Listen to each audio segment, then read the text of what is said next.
There's been this idea, especially I know living in the United States, and it's probably true for most of the Western world, that we have to rely on someone else for our health. You have to go to the doctor rather than caring for yourself and for your family. I'm not against doctors. Some of my best friends are doctors, and I'm sure you'll be one of my best friends now. Yeah. That I think most doctors are ethical, but the pharmaceutical company is not. The doctors should stop putting their trust in the pharmaceutical company. Wow, that's so good. They must stop. They trust that they've done the research. And we've seen it in the paper many times. The whistleblower, they're not doing the testing. They're not. You see, drugs never cure disease. And some might say, well, Barbara, can you really say never? You can say never, because they only mask symptoms. It's the body, and the body alone is the only thing that has the capacity to heal. Now that changed my life. What do you think are maybe 3 or so of the biggest mistakes people are making that they're just totally unaware of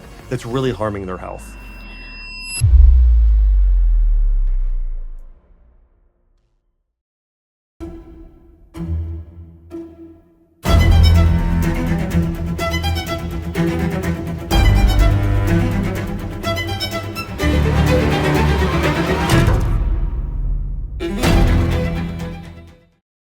Hey everyone, welcome to the Dr. Josh Axe Show. Today I have an incredible guest I'm a huge fan of, Barbara O'Neill. She's been a legend in the space. You know, I got turned on to her during COVID. I started watching many of her videos online, and she does such an incredible job of taking complex health matters and making them simple. We're going to talk about female hormones, fertility, women's hormones, biblical health, and some maybe even controversial views we both have about conventional medicine and natural medicine. Barbara, welcome to the show.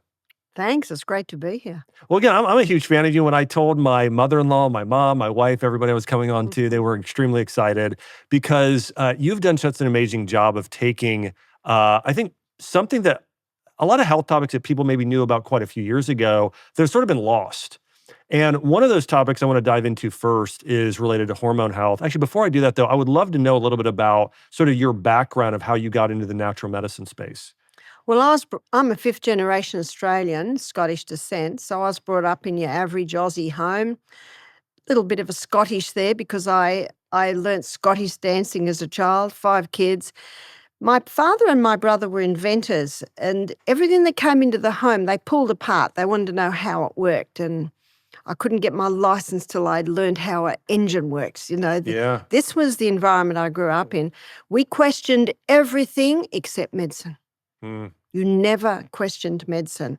And I never even thought about that until my first daughter had an earache, and 4 courses of antibiotics later, 6 weeks later, the earache comes back. Yeah. Now, I'm very confronted with this is not working. As the doctor writes the 5th course, I said, will my daughter be on this for the rest of her life? He was confronted with my question, and he should have been. Yeah. And he sent me to an ear, nose and throat specialist who looked in Emma's mouth, in her ears. He said, the child's teething. Give her these drops to keep the eustachian tubes clean. So when my next child had an earache, I did not go to the doctor. I did not tell anyone because you get pressure. They'll go deaf. Don't. I went to the old lady next door. So I must be about 26. She's 86. I said, what did your mother do when you were a little girl and had an earache? She said she steamed an onion on the stove. I ran home, steamed the onion, put it on his ear. He slept for 2 hours. I don't think he's ever had another earache. Wow. Now that changed my life. I thought there's something else. But, you know, to this day, I'm very thankful for that feeling. Not wanting to give my child any more drugs, not wanting to hurt my child, but not knowing what to do. And that really has spurned me on to educate, to show the world, especially mothers, there's something else. Yeah. You do such an amazing job. I especially think of your whiteboard videos where you sort of walk us through exactly how people can heal. And this is something, I think, doctors or health practitioners need to be teachers and educators. And this is something you do a great job of. And one of the areas I've seen you do a lot of education on is around women's hormones, fertility. I'd love to start there and diving into what women's hormones, because what happens today, most of the time women have an issue like hypothyroidism, PCOS, severe menopausal symptoms, and their doctor says, here's Synthroid, Yeah. here's hormone replacement Yeah. therapy. And two others that have become big are thyroid and osteoporosis Yeah. and depression. This is big. So I have the advantage of being the health director at our health retreat for 23 years. So a lot of women came Yeah. through our doors. And I would like to suggest that about 85% of women that came through the doors, whether they be 9, whether they be 90, are hormonal imbalance. Yeah. So coming from my roots, I want to know why. Yeah. Why? And I found out why. One of them is the contraceptive pill. That's right. It disrupts the hormones, and no one ever told women that it was a hormone disruptor. There was a study that came out recently that said if women take the pill long-term, birth control, their chance of getting hypothyroidism goes up by nearly 300%. Oh, it doesn't surprise me. And breast cancer, and Yeah. polycystic ovarian syndrome, and fibroids, and endometriosis. Yeah. There was basically endometriosis was virtually not until the pill was introduced. So Yeah. it's not hard to link those figures together. Yeah. Now, there are some women that have never been on the pill, neither their mother. So then we're looking elsewhere, and we've got environmental poisons. In the molecular structure of estrogen, there's a phenyl ring. And the plastic softening chemical that's in nearly every plastic bottle, that's in cars, in the dashboard, it's all got a phenol in it. One's bisphenol A, another one is nonylphenol. Yeah. Also, growth stimulants in chickens. It's in the chicken, it's in the egg, in cattle, and cleaning products. People are using chemical fabrics. So I've got woolen skirt. I have got woolen top. I love wool. Yeah. But the fabric that most women are wearing is nylon, acrylic, and polyester. And they are 3 fabrics that were created in a chemical laboratory. Yeah. And our skin is it breathes, it absorbs. So when it's touching the skin, we're taking it in. Now, all of these areas I've just mentioned, little by little, like the dripping tap on a stone, are disrupting that hormone balance. And our body runs according to precision balance. Yeah. So this disruption is causing all the problems we're seeing, which are some of them we just mentioned. Now, what are some of the things, like if you were working with a woman and she has, and you could hit on these all together or categorically, but these common conditions, hypothyroidism being one, PCOS, infertility, some of those issues. What are some of the things that you start to recommend women do to bring their hormones back into balance? Now, you asked me, first of all, what was my journey? There was another part of my journey is when I became a Christian. I became a Christian at the age of about 26, 27, and I discovered health from the Bible. And there's a verse in there, it's Psalm 104, verse 14, that God gave herbs for the service of man. I love that verse. Wow. The service. I'm here to serve you. Where would you like me? What would you have me do? Whereas drugs, they're like robots. Get out of my way. That's right. I got a job I'm going to to force you do. to do something the body doesn't want I got to a do. job to do whether you need it or not. So see a marked difference.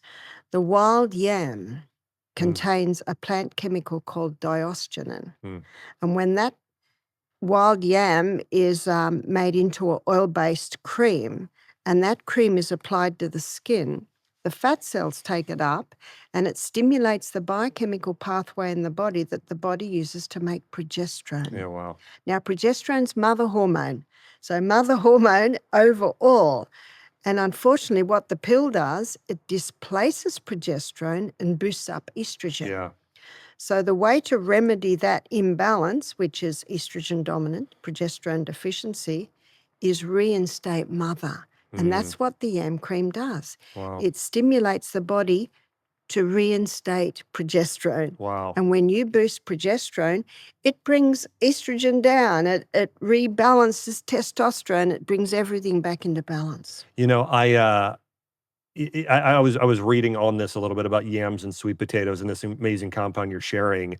And obviously, I think eating those is fantastic. But as you mentioned, the cream is going to be a little bit of higher dose, higher absorption.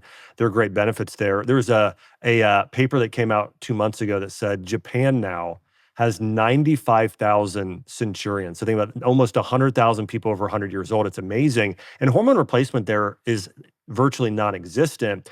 But one of the top two, I think, sources of carbohydrates they consume are purple sweet potatoes. It's a big part of their diet, especially women going through menopause. And so I think one of those reasons might be that in boosting yin, boosting progesterone, as you're sharing. I absolutely love that. Well, what are your thoughts on? Is there anything in particular, herbs or things that you like for women who are really struggling with hypothyroidism or Hashimoto's? Well, there's an excellent book called Iodine: Why You Need It and Why You Can't Live Without Mm, It by Dr. David Brownstein. Bronstein, yeah. Now, he is the thyroid expert in Y- the world, Yeah. and he shows that under and overactive thyroid can both be due to iodine deficiency. Yeah. And they used to use iodine as a bread improver, but now they've replaced it with iodine competers, Mm, but also berries. Berries are sprayed with another chemical that's an iodine, it's like a bromide that's an iodine yeah. competer. So we're exposed to so many things that are causing this disruption in the iodine. And another point is too, mercury fillings. Mercury has an affinity for selenium, Mm, and the thyroid needs selenium to convert iodine into thyroxine. So can you see could be having berry smoothies every day and mer- mouthful of mercury fillings and be having thyroid problems, and yeah. their mother was on the pill. And not many people and not many even doctors know those threads that come together. Yeah. So get the mercury out of the mouth, see a Yeah. biological dentist, and if you're going to have berries, have organic. And if you're going to eat bread, make sure it's the ancient grains and it's not being grown with glyphosate, another chemical that can disrupt the Yeah. hormones. And do an iodine test. So you put, say, Lugol solution, which has iodine and iodide, on the inside of your arm, and it'll make a brown smudge. We often do it at our health retreat. Ladies, let's all have a look Yeah. at how long it stays. Now, if it's gone in an hour, your iodine levels are low. And if it's still got some semblance of colour 5 hours later, your iodine levels are good. So I like to empower people to be their own doctor. So here's a little test that you can do Yeah. for yourself. What if it's gone in an hour? We'll put it on every day till it stays for 5. There you go. So it can be as simple as You that. one thing I think we've lost the art of, I think there's been this idea, especially I know living in the United States, and it's probably true for most of the Western world, that we have to rely on someone else for our health. Yeah. Like you have to go to the doctor rather than caring for yourself and for your family. And I think that this is so important. This is one of the things I really respect about you is empowering moms and dads to learn about these things, practices at home.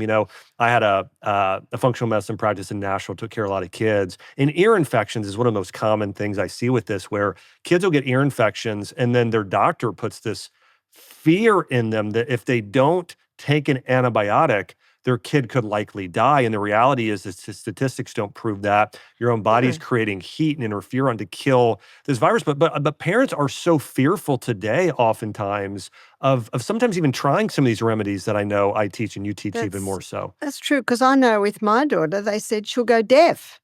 Yeah. Well, she didn't go deaf.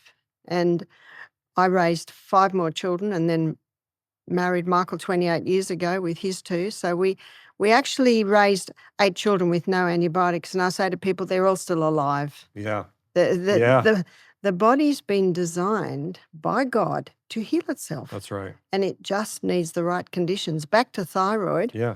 high estrogen opposes thyroid function. Mm. So very important part of getting the thyroid working again is taking or applying the wild yam cream. Yeah. Dr. John Lee's probably the first physician that blew the whistle on this back in the 80s, 90s. He's passed now, but you can still see podcasts by him. And he said that when you eat the yam, your liver detoxifies almost 400%. Mm, And that's why the cream.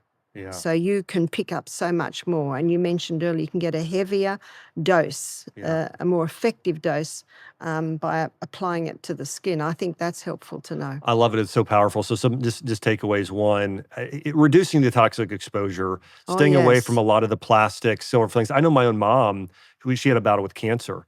And one of the things we did to help her heal, she had 12 silver fillings in her mouth, amalgams, had Yeah. them all removed. And she had dealt with chronic fatigue syndrome, hypothyroidism. And it was amazing. I mean, really just even weeks after getting rid of those fillings, she felt a lift in her energy. I mean, there's a real, Mm, real difference. And a lot of these metals, they're blocking receptor sites for what you're talking about, they are. iodine, for selenium. They We're not are. even absorbing these things. And so I love that you're sharing that. I was watching a video of yours here just a little bit before we started the interview on you talking about the importance of the gut microbiome. Because it's not Mm, only, we heard this principle, we are what you eat, but mm. really, as you've said, you are what you absorb. Talk to us about how to get the gut microbiome healthy, some of your favorite plants for doing that, and why it's so important.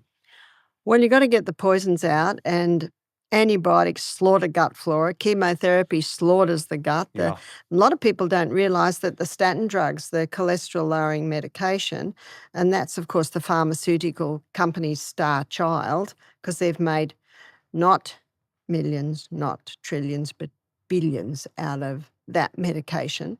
And yet that just slaughters gut flora. Long-term painkiller use can also slaughter gut flora. So we've got to stop what's slaughtering it, Yes. and we've got to reinstate the good stuff.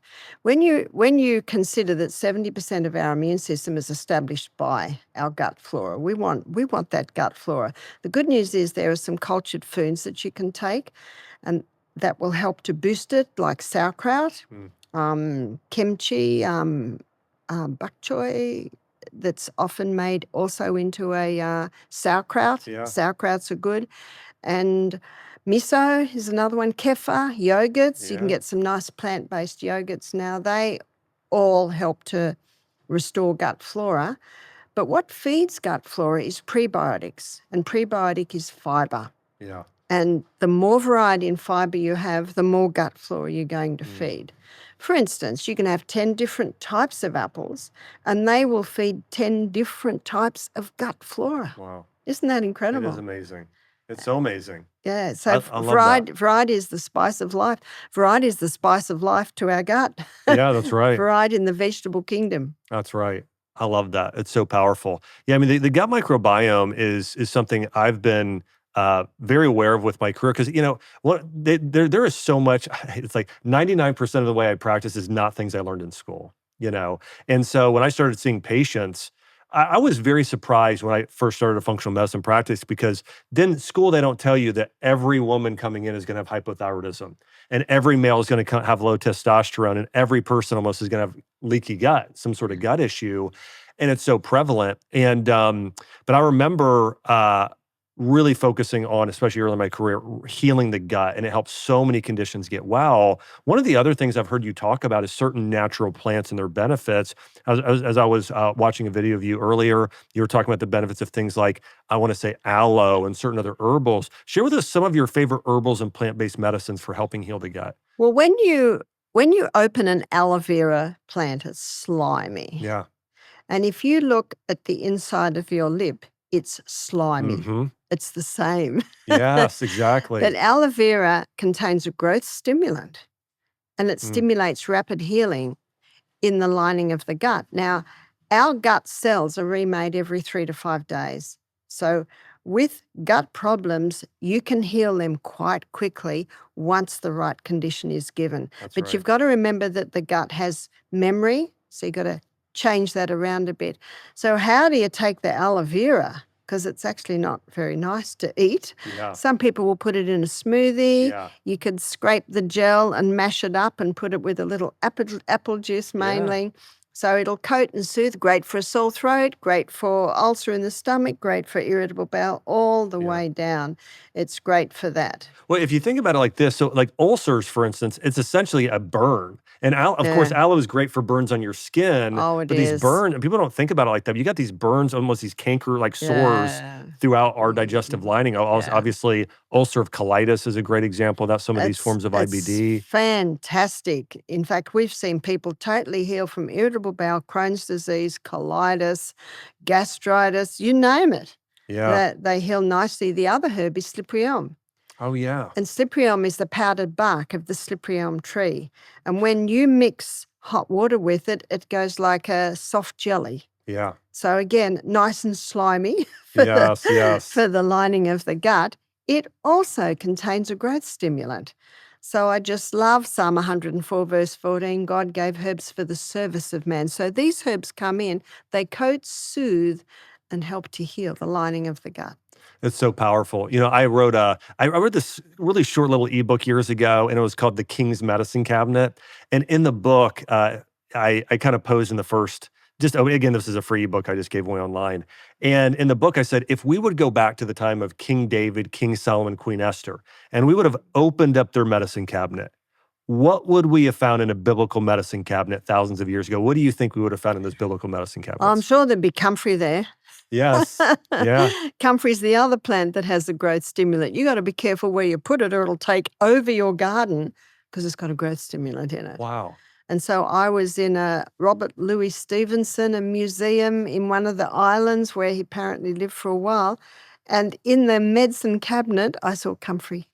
Wow. Wow, amazing. I think there would have been comfrey. I think there would have been charcoal.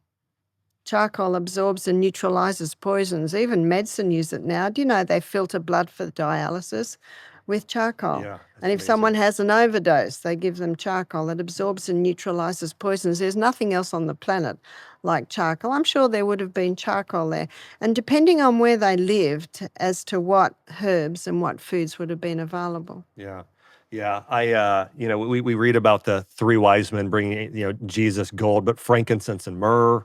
We know those were used for medicine. Don't forget the frankincense and don't forget the myrrh. That's right. Yeah, I'd actually read back many years ago during that time that when women were in labor post-pregnancy, they gave myrrh to keep women from getting infection and for recovering faster. That was pretty amazing. I know a few other herbs that Solomon references are he mentions sandalwoods, which is aloe, by the way. You just mentioned aloe. So people don't realize that aloe is in the Bible, but that's actually referenced as part of sandalwood. And then the other one is saffron. He actually mentioned saffron, which is all these benefits for mood and sleep. So I love that you're quoting Psalms 104 because the Bible, to me, is the greatest health book ever written.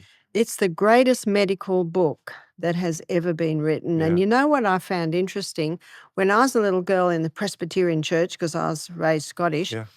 you heard about Daniel in the lion's den. You heard about Daniel's three friends in the fiery Yeah. furnace. Thrilling stories, but we never heard about Daniel chapter 1. And Daniel chapter 1 is when one young Daniel's about 16 taken captive, and they're going to be given the king's food and wine. And Daniel and his three friends said, no. Yeah. Now, that's quite a stand for a 16-year-old boy to say, I'm not going to eat at the king's table. That he could have lost his head. Yeah. But the Bible says that the prince had favor with Daniel. And so he allowed him to go 10 days with just pulse, which is vegetables, and water to drink. Yeah. And after 10 days, it said their faces were fairer and fatter than all the other young men. So they were allowed to just have water to drink and a plant-based diet for 3 years. And at the end of 3 years, the Bible says that the king tested them, and they were 10 times smarter than all the wise men in Babylon. That was the known world at that time. It's amazing. And so that's a story I never heard of. Yeah. There are one of the, I recently was writing a book on a biblical diet, and one of the things it was so fun to do over the past couple of years, and I've done this for quite a few years already, but really saying, okay, I'm going to write a book on it. So every time I read through the Bible, it was like I was using a microscope or a magnifying glass, looking for what are those quotes about health, and they are throughout the entire Bible. Like I started learning that 2/3 of Jesus' parables he taught were on farming and food. Yeah. I mean, his miracles, the fish, the loaves of bread. I mean, the Bible, communion, in terms of what you're doing there. And he spent more time healing than preaching. That's right. It's amazing. It's so amazing. And so I appreciate so much how you appreciate the Bible. I've heard you talk about the Bible in those talks as well. So you talked about the Daniel, and sometimes we call that the Daniel fast today. What are some of the benefits of fasting? Is that something that you ever recommend for anyone you're working with or for overall health? Well, at our health retreat in Australia, Misty Mountain Health Retreat, guests come in for either 1 week or 2 weeks. They come in on a Sunday, we give them a beautiful meal, and then in the afternoon they have a steam sauna, and we just serve them a thin soup at night. And then Monday, Tuesday are juicing days. And every 2 hours we serve a fresh vegetable, Yeah. light fruit juice. So they first 2 days are fasting days. And they steam sauna at the end of every day because that stimulates their skin to throw off more waste. Yeah. And we find that it's very effective because the stomach is very happy when it gets a little rest. Yes. And we say to our guests, you couldn't eat in a day what we put in your juices. So what we do is we nutritionally support the body, we nutritionally support the liver to effectively detoxify them. Because when you're not eating solid food, it takes about 1,200 calories to digest a meal. So when you're not digesting the meal, then the body's looking around for something to do. So it'll go to the parts of the body with the greatest need. And that's the theory as to why it's been used for centuries to help people heal. It's amazing. So my mom had cancer. When she was 41, she had breast cancer. And then about 18 years later, she was diagnosed with cancer again on her lung. And that second time, first time we went all conventional, second time we did all natural. And the diet you're describing is very similar to what my mom followed to reverse cancer. She did basically broth, lots of steamed vegetables, juice vegetables, some berries, and wild salmon. I mean, that was her whole diet, and was able to reverse her Yeah. reverse cancer that way. But it's there's this the Bible and a lot of world religions talk a lot about fasting, obviously for spiritual breakthrough, but for the health breakthroughs, there's so much scientific literature and just historical evidence on the benefits there. That's right. It's been used for centuries Yeah. to help stimulate healing in the body. And that's why it works. The body doesn't have to digest now. Let's do something else. Let's Yeah. go to areas that need help. Yeah, it can repair, it can regenerate. Now, I want to It mention can. this. You mentioned statin drugs earlier. We often call the gut the second brain. So most people know this. Statin drugs cause your brain is made up of about 25% cholesterol. It's a lot of fat. So when you're doing these statin drugs, you are demyelinating, you are destroying your entire nervous system. You Well, are. a big part of your nervous system is in your gut. So that's another thing with these statin drugs, you're destroying the body in such a Yeah. massive, and there's not a single drug that doesn't cause a depletion in the body of a vitamin or nutrient. And they don't even put those side effects on the labels. That's true. That's true. You see, drugs never cure disease. Mm-mm. And some might say, well, Barbara, can you really say never? You can say never because they only mask symptoms. It's the body, and the body alone is the only thing that has the capacity to heal. Now, That's water right. treatments work with the body. Herbs work with the body, but it's the body that does the healing. But it will heal when you give it the right conditions.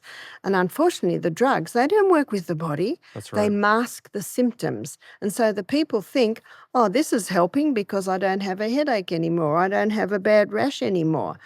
But they don't realize they've just pushed it further in the body. It's going to come out again. That's right. Yeah, I think one thing people don't realize, to your point, is that drugs essentially are forcing your body to do actually something it doesn't want to do. That's It's right. forcing it. Vitamins, minerals, herbals. Herbals are changing your environment. Vitamins and minerals are giving your body just the tools it needs to heal That's itself. right. Yeah, I was really blessed to learn this principle. Food doesn't actually heal you. Broccoli, turmeric, none of it heals you. Your body heals That's itself. right. Change the environment. And you did such a great job of teaching that. I want to, right before we started, you shared something with me, which I just loved, and I want to get into this. You delivered one of your own babies yourself. Yes. Okay, that's amazing. We did. With my wife Chelsea, we did 2 at-home births in a tub. The most amazing spiritual experience of It our is. lives. It is. Talk to me about fertility, birth, home births, and your experience there, and also delivering your own baby at home. Well, it challenges me that what they've done with birthing today. So I read a book called The Midwife of Auschwitz. She's a Polish woman in her 50s in Auschwitz. She delivered 3,000 babies in 2 years, didn't lose a baby. Wow. Now, let's look at that. These women are in the most terrible conditions. They're malnourished, spiritually, emotionally, mentally traumatized. She Yeah. never lost a baby. So you know what I say? What's happening in our hospitals? Mhm. What's happening that we've got such a high death rate in our hospitals? It's intervention. Yeah. So my babies, I had several babies at home, and it was such an incredible experience. You've experienced it So yourself. amazing. There's nothing like it. So with my fifth child, they checked me and they said, "You've got a while to go." So I decided to start marching around the room. And 7 minutes later, I had another contraction, and I could feel pushing the back of my throat, to push. And I thought, what's going on? And I felt down and I could feel the head. And so I started panting because my baby's just come too fast. I knew that from my home births. No one was in the room except my husband, and I'm panting and he's tapping me saying, "You shouldn't be panting yet." And I couldn't tell him. And you Yeah. know what? I was confronted with the fact I've got to do this myself. Yeah, wow. So what I did is, as I panted, the head would go back. As I didn't pant, the head would push. So I just panted, massaged like I'd seen the midwives do it, and the head fell into my hand. Oh my goodness, wow. And I said, "The head." And he jogged round and, "Oh," I'm sitting there with the head. And then a nurse's aide with a mop and bucket came into the room, saw me sitting there with the head. The mop and bucket went flying. She went running. That's so People great. came from everywhere. It was a tiny little country hospital because I went into labour early, so I went into there. My midwife's in Sydney. And they came into the room. They looked at me with the head, and they said, "Can we check if the cord's around the neck?" And I said, "Yes."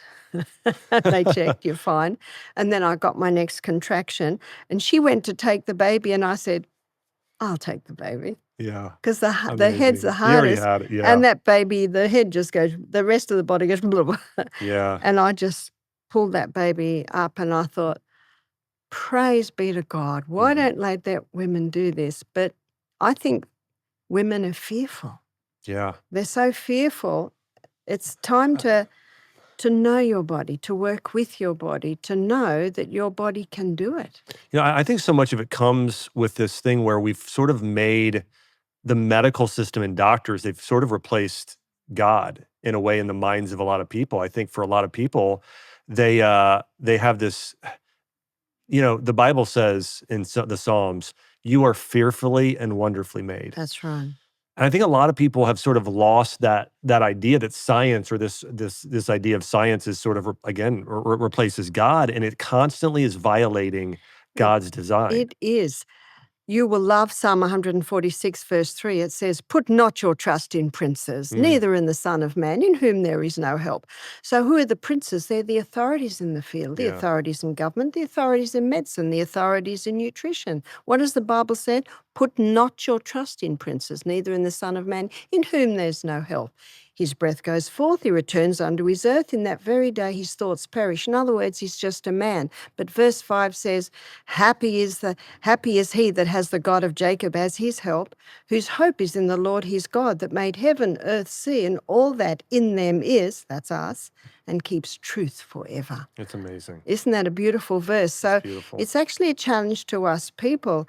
Stop putting so much faith and trust in the doctor. It doesn't mean you don't go. Doesn't mean you don't go anywhere near them. You might Yeah, go and you might sure. get their advice. But you know what you say? "Thank you so much for your opinion." Yeah. Because actually, that's what it is. You're gracious. The Bible says in Colossians 4, verse 6, "Let your speech be always with grace, Yeah. seasoned with salt, that you may know how you ought to answer every man." You say, "Thank you so much for your advice. I'll seriously consider this." And you leave. And Yeah. you do consider it. Because 2 Timothy 1, verse 7, the Bible says that God has not given us the spirit of fear, Mhm. but of power That's What's right. power? Knowledge. Yeah. But of power, love, and a sound mind. And a sound mind weighs up the pros and cons. But if a person's been told, you've got cancer, you've got to do this immediately, that's shocking news. That's right. Please have the courage to say, thank you so much for your opinion. I'll get back to you. And you leave. We've got into, and I've seen this so often, it sort of shocks me. There's statistics around once 5 o'clock rolls around, the amount of C-sections that happen go up dramatically. The amount of C-sections now that are being scheduled months out is crazy. I've had doctors, not happened once, I've heard this 10 times, where women have told me, well, the doctor told me that I have a small body and that my hips are too small, so No. I have to have a C-section before they even try. I mean, that's, Look how yeah. tiny I am. I gave birth to a 10-pound baby. Yeah, wow. You Yeah. see, and that's where squatting's great for women. It Let's use prepares that. yeah, exactly. Let's use gravity, Let's not use fight against gravity. gravity. And I tell you something I've been told far too many times, and this was told me just a few days ago. Had a scan, the doctor said there's water around half the baby's heart. Had another scan a month later, now there's water around both the hearts. Have to go in immediately and have and give birth to the baby, and the woman's 35 weeks. Oh, have to do a C-section. Then they scan the heart after the birth. They don't see very much at all. Yeah. So a lady emailed me, she said, Barbara, I've just had a scan, I'm 35 weeks, they say that my baby's too small, the placenta's breaking down. I said, I believe it. Now, when I say that, that challenges many people. I said, you know what a scan is? It's just sound waves coming back. I said, it could be wrong. If I were you, I would not go back. I would enjoy your last few weeks of labour. You feel good? Yeah. Baby's moving? Yeah. She went into labour at about 39 weeks, gave birth naturally. Baby was perfect. Placenta was perfect. Yeah. So I'm almost at the stage where I say to women, I can't tell you what to do, but if I was you, I would not have scans. Yeah. Because what it does, it puts fear into the woman. That's right. And then a scan later, oh, actually, we can't see it this time. Yeah. That mother needs peace, calm, and happiness through her pregnancy. Yeah, it's so important. Well, one of the things that I tell the patients I work with that are dealing with infertility, I tell the women, I said, here's the state we need to get you into. Because I think a lot of infertility can be driven through unhealthy emotions, not feeling safe and secure. And I tell them, I said, this is how I want you to feel. I want you to think about your favorite couch. You're bundled up with a blanket. You've got your favorite, beverage. Maybe it's a cup of hot cocoa or a coffee. You got your family there, Christmas tree fire, and you feel safe, secure, warm. I'm like, that's the emotional state we need to get you into. But what you're saying is like the medical system today, rather than doing that, it's stripping away hope. It's putting in fear. We know that causes the body to sort of lock and tighten up. And I see that, I think, a lot of times sort of interfering with that whole birthing process And a woman as well. goes home. She's just been told they think they see something in the baby's kidney. She goes home. She's crying all the way home. Yeah. They say, we'll scan again in a month. What's that next month like for her? So if they contact me, you know what I say? I don't believe them. That's right. And I said, and even if there's something there, what are they going to do? Yeah, there's no interventions that they have that work. No, Yeah. no. And sometimes they get it wrong. Do you have unexplainable illness, hormone dysfunction, weight loss resistance, brain fog, and you're tired of being dismissed when you know something isn't right? Well, get my at-home testing of targeted biomarkers, including hormones, thyroid, and metabolism, plus a full hour with one of my senior health advisors to help you understand your results. The truth is, your doctor's probably reading your blood work all wrong. They're missing the cellular issues behind the symptoms. This new testing flips the script. The future of interpreting test results is here. I'm currently offering a simple at-home blood test that actually tests for the right things. And just as importantly, it comes with proper interpretation of your results. If you want to check it out and grab one before they're gone, just go to mybloodwork.com now. We've talked about women's hormones. We've talked about, and I do want to say, just for everybody, if you have not done a home birth, if you are at the age where you could do it in the future, it is the most incredible experience, supernatural, amazing thing. So definitely consider that. You don't have to deliver your own baby. We'll leave that up to Barbara. But getting a good midwife is amazing. Like we had a midwife we worked with. She's done well over 1,000 births, and woman in her 60s now, and she's just absolutely amazing. Had the best experience. And my wife doesn't. She never wants to bother anybody. So like we almost had to deliver the baby because I'm looking at her contraction. I'm like, are you keeping track of time anymore? She's like, well, no, I lost track. And then 30 minutes later, the baby was here. So anyways, but having a great midwife's amazing. We talked about women's hormones. I want to talk about men's hormones as well. We are seeing now more than ever before, male testosterone just plummeting. I want to say over the last 50 years, male testosterone has dropped by 33%. In some areas of the country, if you're comparing, it's over 50%. And so we're seeing men now contributing to a lot of the infertility issues. That's true. What do you think the root cause of that is, and what are some things men can start to do? I think it's the same root cause as with women. Mm, Mother hormone's been displaced. And I think it's really nice to picture it like this. Mother hormone, progesterone, she's very protective of her son, testosterone. mm, So when mother hormone is where she should be, she plays a protective role on testosterone, keeping it in the balance that it should be. mm. And so all those environmental poisons we talked about, if his mother was on the pill before she gave birth to him, there's a factor coming through there. Another factor too, not often talked about, is laptops on the lap. Mm. So I say protect the family jewels. Men and women, don't put your laptop on your Or lap. phones in your pocket. Oh, right yes, there, yeah. too. So there, and it's not the odd day it happens. It's day after day after day after day. So these are all contributing factors, but it's actually the same as with women. We've got to reinstate mother hormone, and that's where the wild yam cream, it does that. So That's so whether good. man or woman, they can apply that yam cream. But we had a man come with prostate cancer. Yeah. He was having a 3-monthly injection to try and get his testosterone levels right. He'd developed breasts. He was getting hot flushes. Wow. So at our retreat, he learnt about the yam cream, and he made the decision not to go and have that 3-monthly injection anymore. He made the decision to start applying that yam cream twice a day. Men don't have a break like women because they're not cyclic. Yeah. Women apply it twice a day, 3 weeks a month. Men apply it every day, twice a day. He stopped his nightly red wine, stopped his coffee, started to go more plant-based, exercise, so all of the basic laws of health. We got an email 10 months later, breasts have gone down, hot flashes have stopped, testosterone levels are the best they've been for years. That's so great. I love hearing that. I actually had not heard that before. In my training and looking at Chinese medicine and some other things, what we would tend to do is go more directly at testosterone. And so I would do Panax ginseng, fenugreek, more weightlifting. I mean, some of those things. But I liked your point, and this is something I really appreciate about you, is we want to always go to the root of all roots.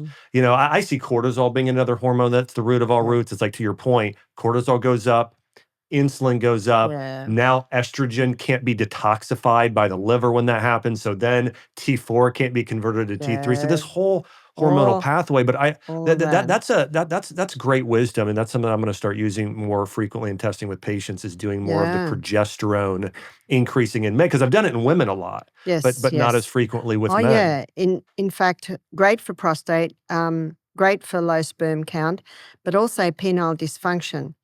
And I don't know how else to say this, but one man said to me, this cream just puts lead in my pencil. He said, I'm not performing like I was when I was 20, but I'm better than I was. So in all of those areas, the yam cream can, yes, definitely help men. And Cheryl Selman, in her book Hormone Heresy, she explains it like this. She said, men are like the sun. They rise every morning, conquer the day, go down every night. But women are like the moon. Sometimes they're full, sometimes they're half, sometimes they're a slither. So women are more cyclic, so they have 1 week a month off. It isn't amazing how, I mean, what you just said there, I think God teaches us with nature, He does. literally, the sun is like a male cycle. The moon is a woman's cycle. Every 28, 30 days. I mean, that exact same cycle. It's amazing. I've always appreciated one of the things that I've taught, and I think I've heard you talk about this as well, is this, you can often know how to heal an organ by or what foods to eat for the organ based on the appearance of the organ, right? Like a walnut looks like a hemisphere of the brain. Tomatoes have 4 chambers and they're red. So does your heart. Beets look like blood. And so And I think celery, like the femur. your bones, right? Exactly. It's amazing for, keeping you from losing minerals. So I if there's one thing that I really would love people to walk away with, is that I want them to understand that God is for you, not against you. You're fearfully and wonderfully made, and that there are all of these things in nature that are so powerful. I did want to ask you about hormone replacement therapy and your views on that. My views on that are I'm not in agreement with it, because I'm not in agreement with using synthetic hormones. So if a woman is on hormone replacement therapy, and I have to tell you, I have had several women testify that 6 years after being on hormone replacement therapy, they developed breast cancer. Yeah, I've seen it. So yes, you've seen it yourself. So I'm not in agreement with it, because it further disrupts the hormones. So if a woman's on hormone replacement therapy, my suggestion is, well, what I would do, I would stop, but the day I stop, I would start applying the yam cream. Yeah. So we have a yam cream that we sell here in the UK. My daughters make it in Tasmania. It's called Trelune. So it's about 3, tre meaning 3, lune, the lunar cycle. And I remember when my husband saw that, he said, "Oh, this is a terrible name. It needs to be Ruth's yam cream or Mary's yam cream." But my Barbara's daughter, yam cream, of course. my daughters say no, Trelune, and great. referring to the lunar cycle. So men or women do very well with it. One lady said, it didn't work. I said, "How long did you try it for?" She said, 2 months. I said, "Well, this is what's happening after 2 months. This is estrogen, which should be down there. Here's progesterone that should be up there. And after 2 months, we're about here." Yeah. What we want the mother hormone back. How long will it take? Well, we've got a saying in Australian, how long's a piece of string? It could be an inch long, or it could be Mile long. mile long. Yeah. So it depends on, and I've seen 3 generations of women with it out. Now, it's not going to take 3 generations to get back. In fact, it's not going to take 20 years to get back, but it might take a year. Yeah. And and this is where time, and the Bible has a beautiful section in Hebrews on time. It's Hebrews 10:35. It says, "Cast not away, therefore, thy confidence, in the which is great recompense of reward, for ye have need of patience, Yeah. in that after you have done the will of God, you might receive the promise. For yet a little while, and he that shall come, or will come, he shall come. But the just shall live by faith. But if any man draw back, my soul shall have no pleasure in him. But we are not of them that draw back unto perdition, but of them that believing in the saving of the soul." Now I add something to that, "but to them that believing in the saving or the healing of the body." So don't cast your confidence away. Have confidence in God, confidence in this body that he gave us. But ye have need of patience. A lot of these sort of ancient sages would always say that the partner of wisdom, the greatest partner, is patience. I mean, it's part of being wise. It's part of doing the right That's thing. right. Yeah. We don't get sick overnight, and we don't heal overnight. And Yeah. that's another problem with medicine today, quick fixes. That's right, and that's what we're trained to be. And social media's made it worse. Everything else we order food. I mean, everything we want to see Now. instantly, but it's typically not the best way. I was No. reading Proverbs here this last week, and the one really struck me. It basically said this: wealth that comes quickly will not last. Yeah. Wealth that comes built over time will last. Yeah. And I think that's so true. One of the things I have studied and understood in what you're sharing with hormone replacement therapy, and this is the ancient Asian view, but is that when you start taking synthetic hormones from the outside in, your body starts turning off its own tap. So it Yes. stops producing progesterone, stops Yes. producing estrogen itself. And then Yes. in Chinese medicine, they would call that a qi deficiency in a certain organ. So now you have lack of blood flow, lack of movement in that area because now your body, think about your body is like it's got a spring inside of it. You're turning your own natural spring off versus what you teach is no, listen, we're gonna open that spring up so water is just flooding out. In your points with doing the the yam cream and some of these other therapies, I think is we want to work with the body, not against the body. I see men now getting on testosterone therapy in their 20s and 30s, and then some of them saying, "Well, I want to have a family one day," and I'm sitting there thinking, "You're increasing your rate of infertility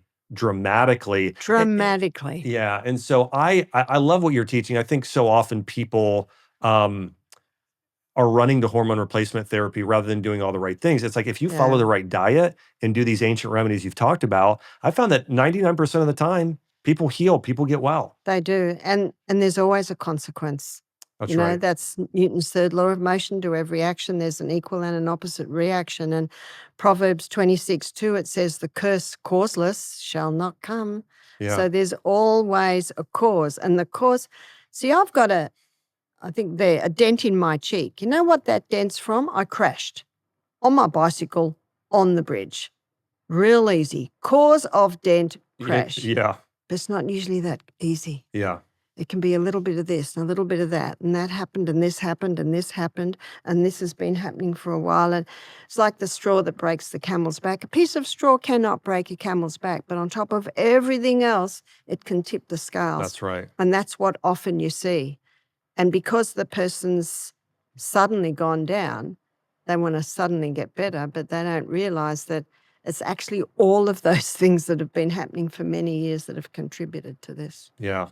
Yeah. There are a lot of these mistakes we can make. I mean, you've talked about plastic bottles, bisphenol A, the glyphosate, a lot of these things that add up. What do you think are maybe 3 or so of the biggest mistakes people are making that they're just totally unaware of that's really harming their health?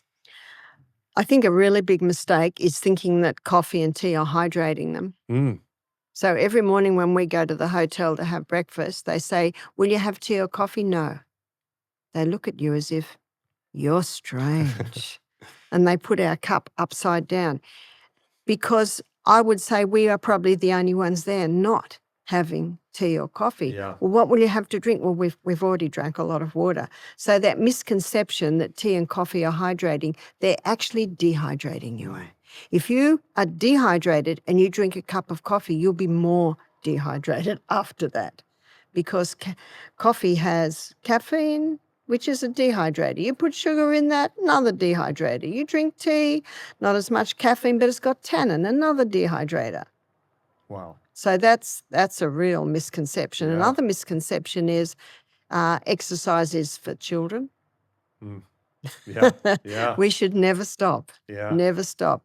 Stagnant pools breed disease and stagnant bodies, that's a big disease. Yeah. Producer is the body's just not moving. We need to move every day. Muscle knows no age. Yeah. Whether you're 9 or 90, you can have strong muscles. So that's another misconception. Mm. And the other misconception is it doesn't matter if you don't go to bed till midnight. This is a good one. I like this one. And when you understand what happens in your brain at night, as a British neurologist named Dr. Matthew Walker, he wrote a book, Why We Sleep. And at the end of it, he said, I did not like what I found because I was hoping the research would show 6 hours is all right. No, 8. Must be 8. That's right. And also catching at least 2 hours before midnight. Yeah.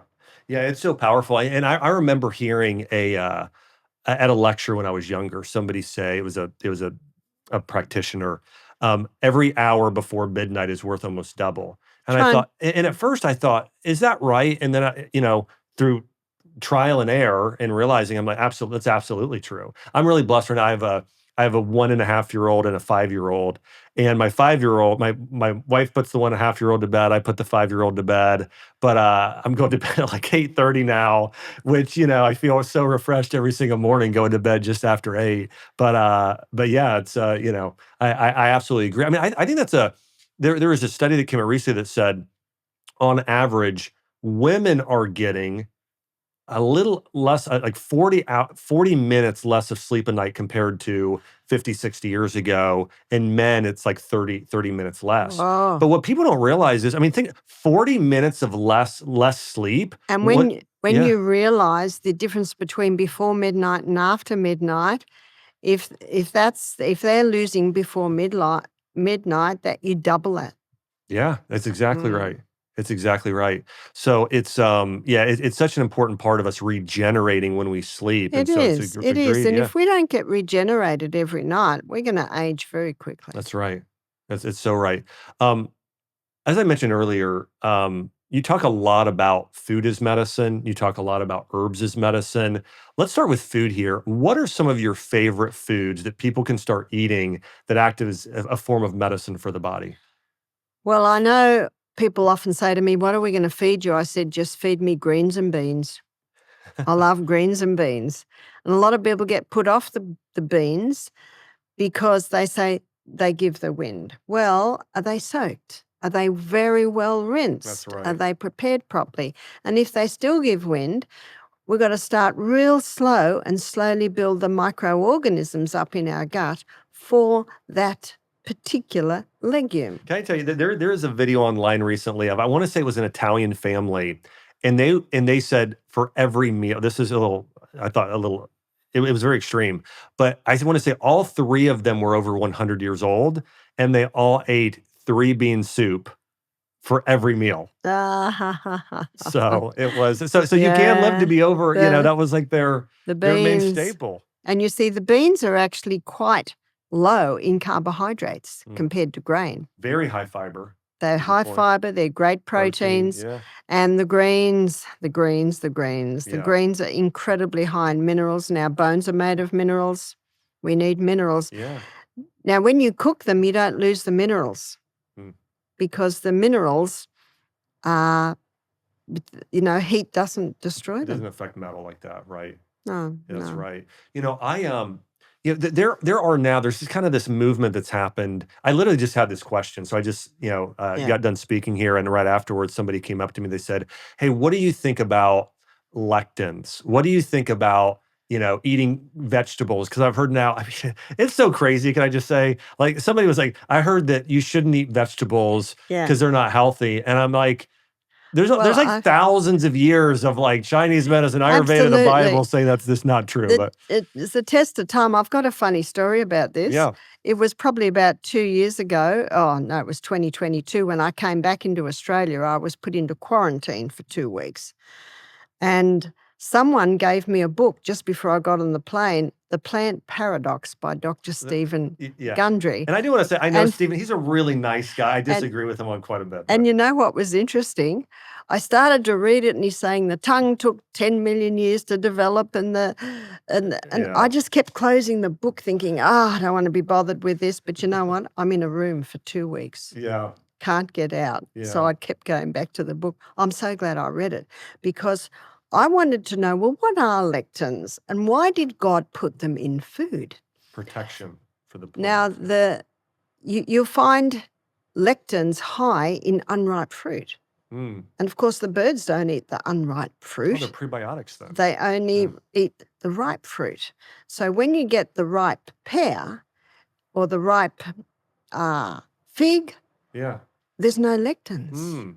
So I thought, well, that makes sense. There's a bitterness before they ripen, and that stops the birds. That makes sense. And then, well, it's in legumes. But if you soak them and you rinse them several times and cook them well, especially in a pressure cooker, disarms the lectins. That's right. Well, what about grain? Yes, there's lectins in grains, but if they're made into the sourdough method, the sourdough or the culturing process disarms the lectins. So I thought, well, all we have to do is cook them properly and Yeah. prepare them properly. I mean, this is such a problem today because I've seen so many people run with these ideas of, Yeah. grains are bad. Grains are, it's interesting, like in writing the biblio diet on the biblical diet, the most referenced foods in the Bible are, sourdough bread is very, very high up there. Oh, Red yes. meat is actually very high as part of Solomon's provisions. Vegetables, pomegranates are the most referenced fruit along with figs and grapes.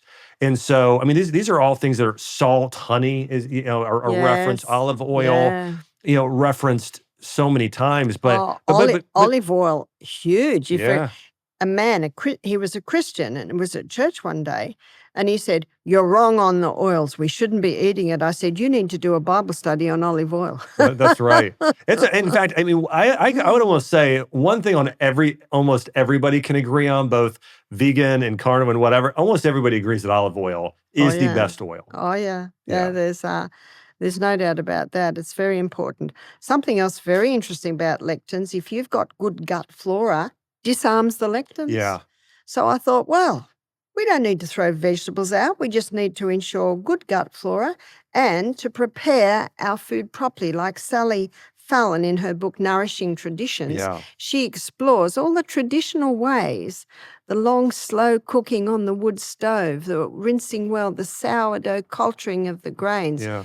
If you prepare your food properly, no problem with lectins. Yeah, I would say, I mean, the foods that are the most different today compared to if we're talking about just historically, generally the time of Jesus or even 200 years ago, bread and dairy are the most radically different today. I mean, bread today is like white goop that Oh, turns yeah. into sugar versus then even the way they would harvest it when it ripe, they would soak it and let it sit in the sun. They would then mill it themselves. And it was an ancient grain like an einkorn, and then they would ferment it. Like there was this great study on celiac disease. So these are people that are severely intolerant to gluten. But if they did a fermentation sourdough process in the study of the 17 people, they did another one with about the same amount of people, 0% of them had any reaction whatever to gluten. Because your point, it breaks down the lectin and the phytic acid. That's what it does. It actually totally breaks it down. Yeah. So you talked about beans and greens. That's another one. Again, it's got a bad rep. I mean, steamed spinach and kale, bok choy, broccoli. Right? I mean, these are amazing, amazing healing foods. I have someone I know who had MS, and she completely reversed MS by eating only meat, high fat, and then greens. I mean, her biggest thing was just steam green vegetables. I'm curious, what are some of the most miraculous healings you've seen? And what were some of the foods or things people did in order to see these miraculous healings in their body? Where do I start? Wherever you'd like, wherever you'd like. Well, I think one of the most remarkable stories, because people come to our retreat, then they go home, and we don't often hear back. Yeah. But this lady, Elizabeth Cott, she had 3 tumors in her abdominal area. They wanted to start chemo straight away. She didn't like the look of the side effects. She came to our retreat. And as I'm consulting with her, I discovered she's a high sugar eater. You see, cancer cells consume 15 times the glucose of any other cell. She never drank, she never smoked, she was a Christian. So people would say, well, how come she got cancer? But she ate a lot of sugar.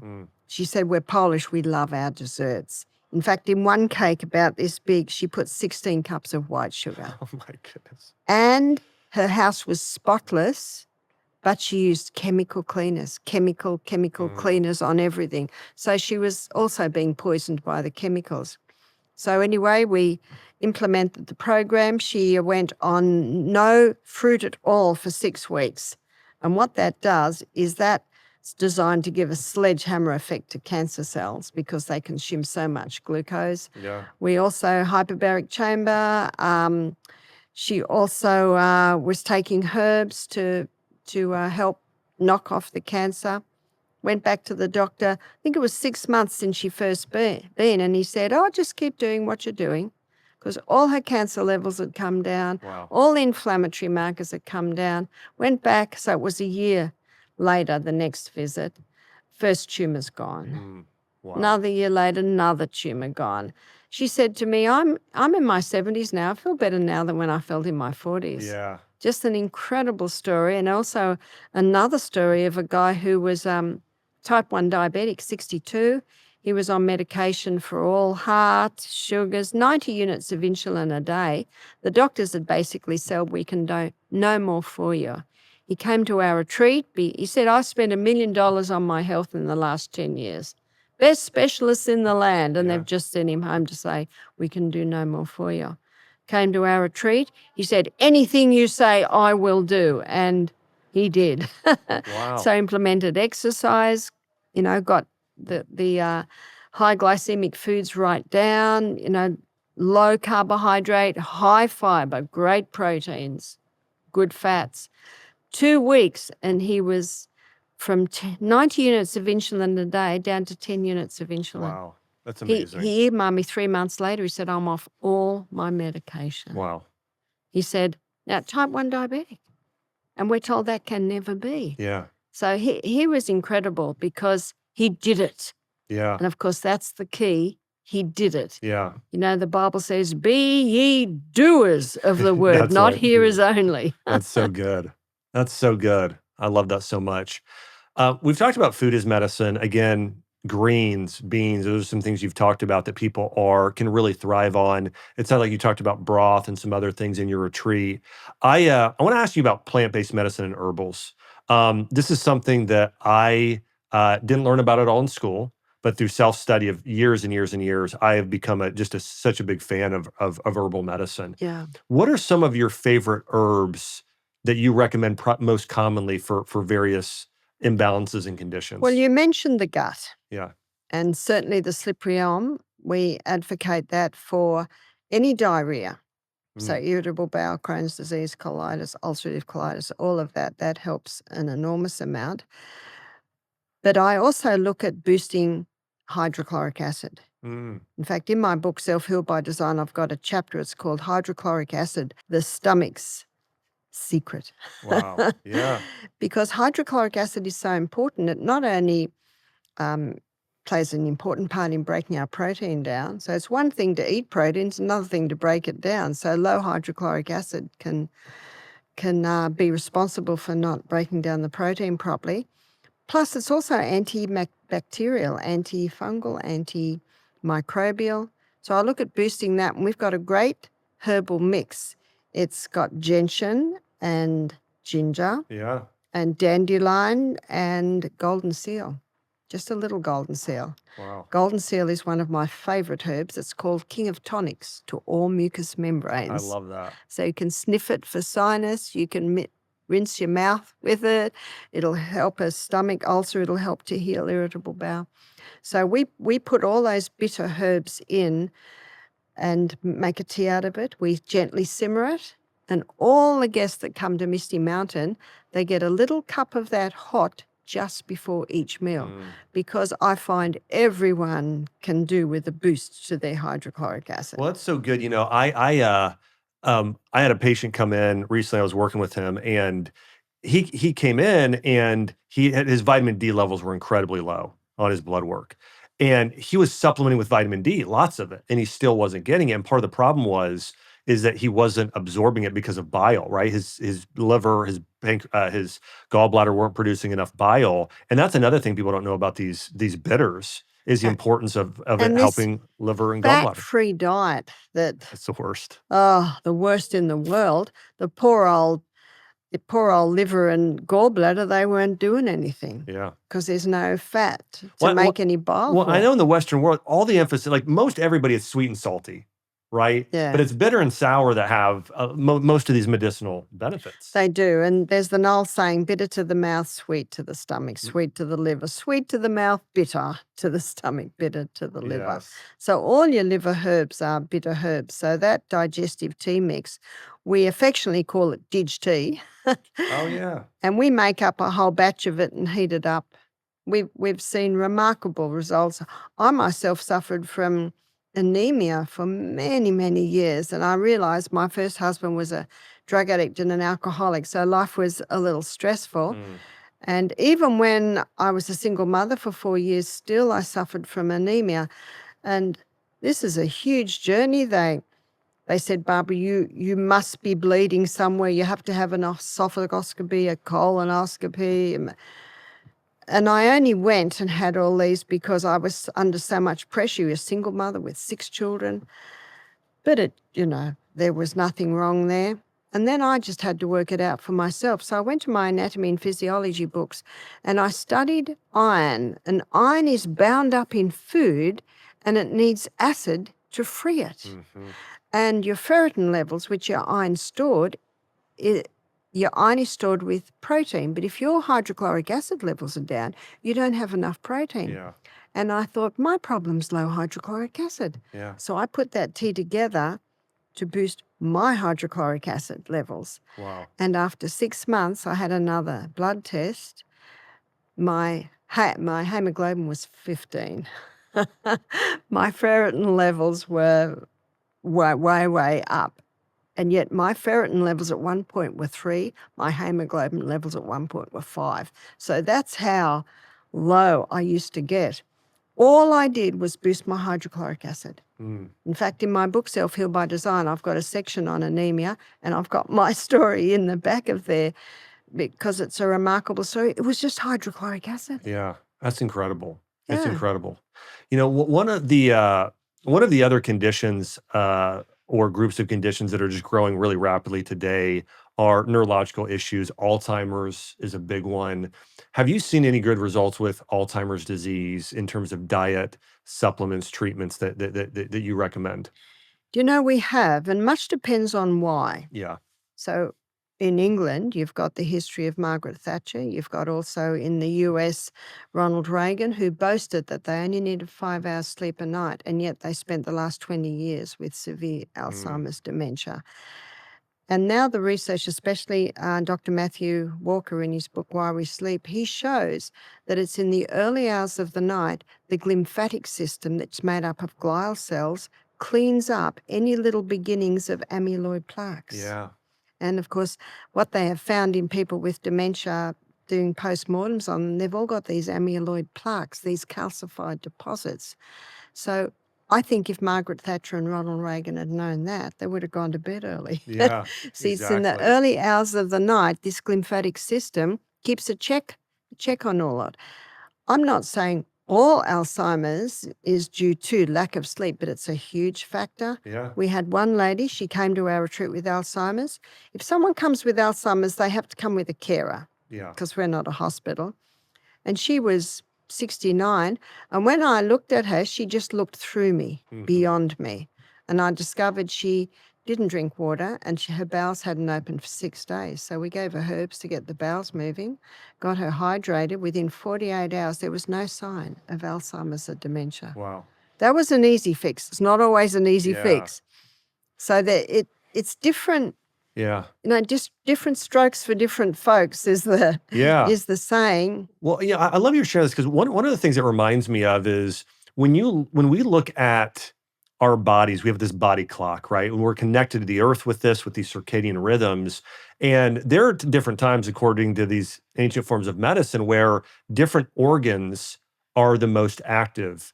And that 11 a.m. time period to 3, that's like liver, gallbladder. You have that 3 to 7, that's more the colon, the lungs, the entire immune system. But there are times where the brain needs to regenerate and heal the most. It does. And those hours you're talking about, with lack of sleep, your body cannot regenerate and heal No, if you're not getting rest. That is right. So there's not only the cleaning system, but melatonin. And melatonin is very interesting because melatonin is released by our gut flora. Yeah. So we're getting back to the gut again. Yeah. So the melatonin is released between, say, here's summertime, 10 p.m. and 3 a.m. Mhm. In the wintertime, between 9 p.m. and 2 a.m. Melatonin is called the fix and rejuvenate nighttime hormone. So it's melatonin that's responsible for the increase in healing, regeneration in those early hours before midnight and just after midnight. Now, what do you think the biggest reasons are cortisol and melatonin as hormones are incredibly imbalanced and they're causing all these other hormonal issues and healing issues? What are the root of those issues being out of balance and how can people bring those back into balance? Do you know, there's an old saying of people burning the candle at both ends. Yeah, yeah, yeah. And really, that's what it is. Instead of having that nightly rest, people are pushing themselves. I love God's perfect formula in that 8 hours to work, 8 hours to play, 8 hours to sleep. Yeah. And that's what I aim to. Right now we're playing. To me, this is fun. This is fun. This is fun. So It's getting back to proper sleep.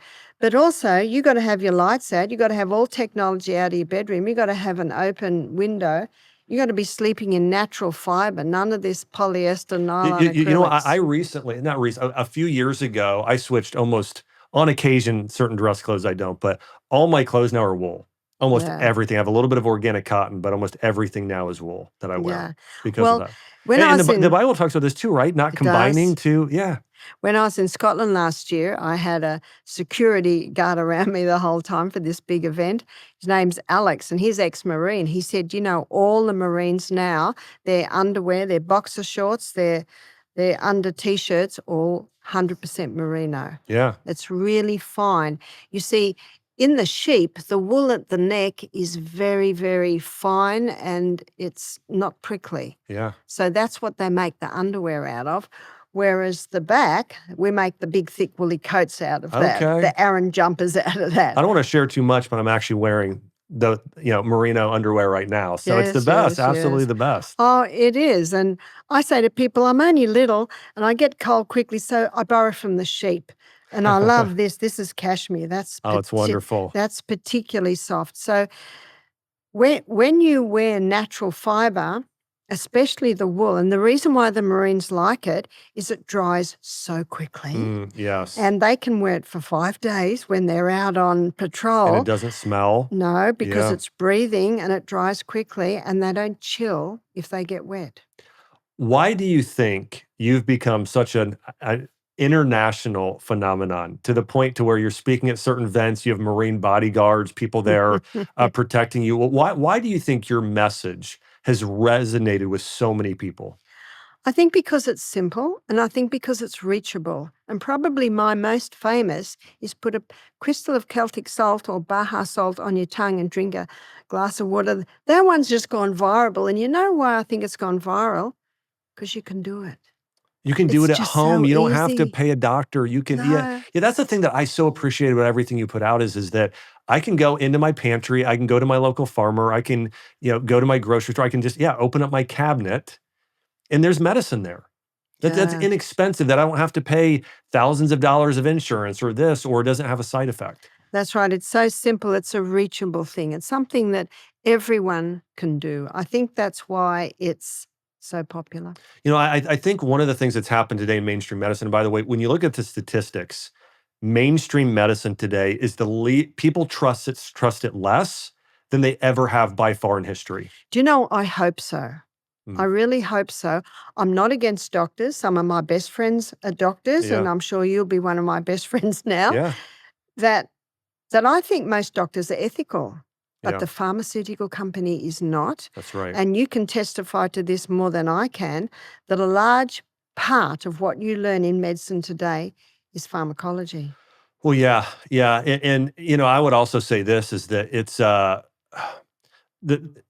your point, a lot of doctors do have good intentions, Yeah, but most doctors get 0 hours of nutrition training, MDs. that's Now, right. I have a That's DC right. training, so we That's did get right. some nutrition training, and we had a little pharmacology, but not near as much as a full-on MD. But the problem is zero nutrition. The only thing they learn is how to diagnose common things and prescribe drugs for them or do a surgery. So there's no nutrition, there's no herbs, there's no No. lifestyle. How many times I've had patients who have come to me, and it used to be where they would, because I practice natural medicine, they would come see me after they've already seen 10 different doctors, right?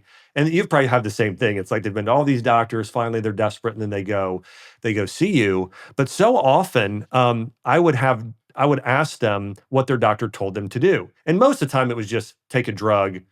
The average doctor visit is 7 minutes. And that's the visit. You know how much time they look at the file for? 1 minute. So how can a doctor ever know you and treat you correctly when it's like, okay, hypothyroid, maybe thyroid. Okay, here's a. Oh, it's on They the can't do it. computer. They just click, click, click, click, and the computer will tell them what drug to give. Yeah. But I going back to that Psalm 146, put not your trust in princes, I believe that the doctors should stop putting their trust in the pharmaceutical company. Wow, that's so good. They must stop because they trust that they've done the research. And we've seen it in the paper many times. The whistleblower, they're not right. doing the testing. They're not. I want to say the 5 largest lawsuits ever in the United States are for pharmaceutical companies hiding evidence that their drug was killing people. There was a drug called Vioxx. Now, this was probably 15 years ago, but it killed almost, now some people say it's more than this, 100,000 people, one drug alone. And so, but again, there's so much money behind this. But I think because of, one thing I do appreciate about social media is that people want to know the truth. Yeah. And I think COVID coming out of that, more people than ever realized, oh, I've been lied to. So if I've been lied to about COVID, what else have I been lied to about all this time? And so then people sort of wake up and become more aware, and then they start searching out, the truth. And a very similar thing happens at our health retreat. At our health retreat, people start doing the juicing, natural remedies, and they're getting responses.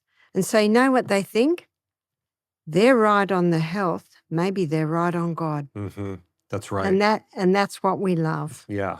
I love that as well. I had a spinal infection a few years ago from just a minor medical procedure went wrong.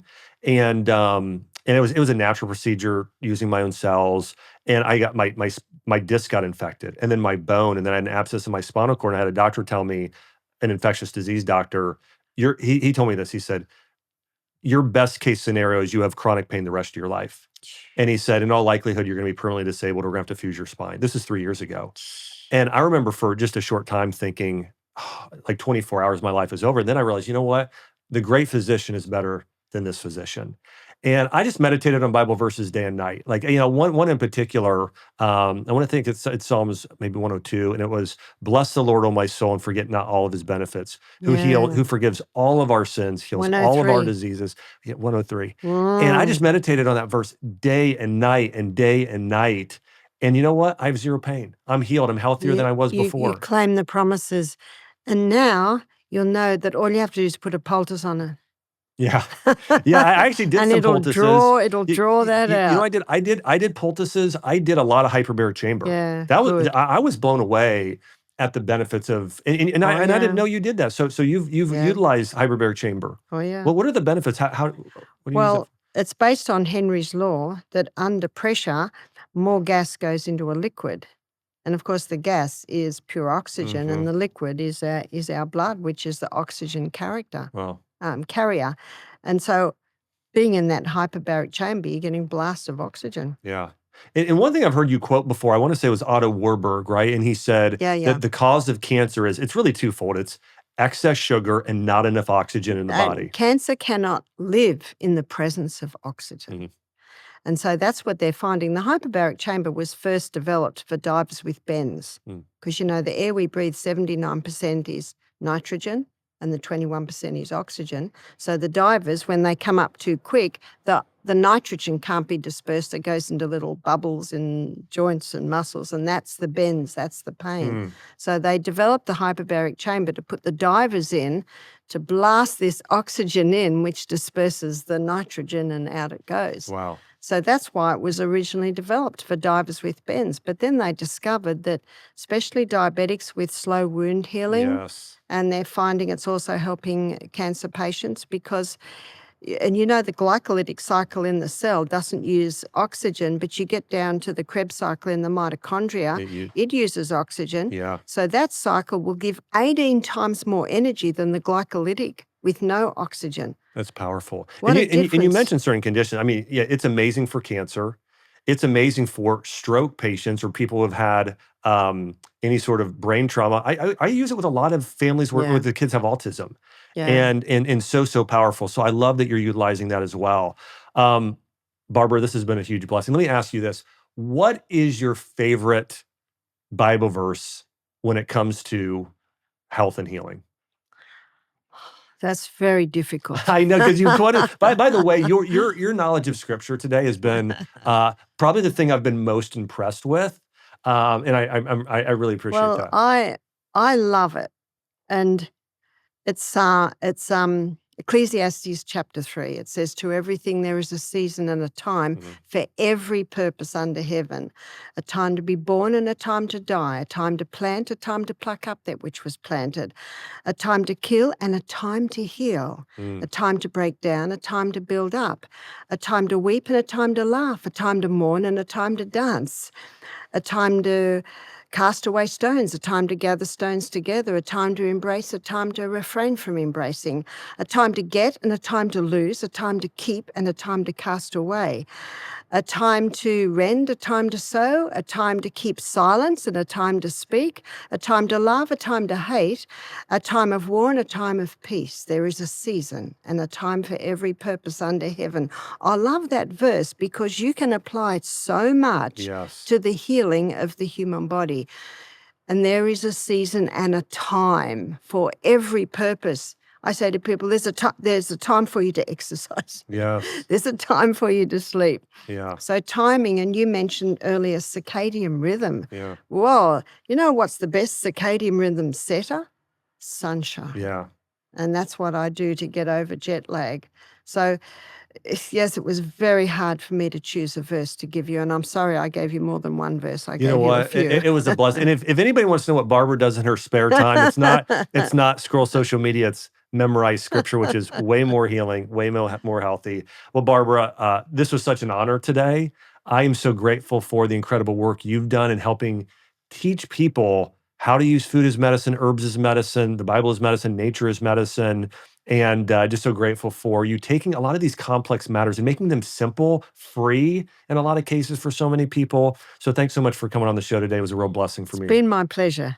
Thank you so Thank much. you. Well, everybody, hey, thanks so much for watching the Dr. Josh Ack Show. Remember, each and every week we're diving deep into the science and principles behind how you can heal physically, mentally, and spiritually. Don't forget to subscribe. I want to mention this.